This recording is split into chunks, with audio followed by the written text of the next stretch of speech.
अस्सलाम वालेकुम नाज़रीन, हमारे सीरिया चार जेडीओ न्यूज़ ऐं आहियां वज़ीर उन्नड़। ख़बर शामिल कयूं था कंदकोट मां फ़खुर बलोच जी। कशमोर ज़िले अंदर मौजूद यूटिलिटी स्टोरनि तां आवाम वधि खां वधि फ़ाइदो वठे।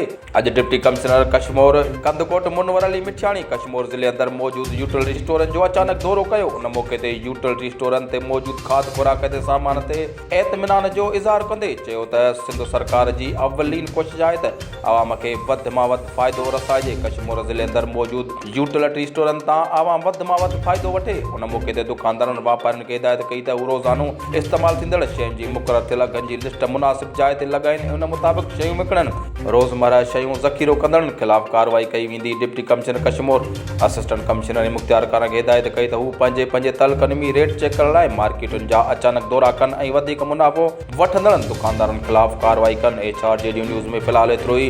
वधीक ख़बरुनि ऐं अपडेट्स लाइ ॾिसंदा रहो चार जेडीओ न्यूज़।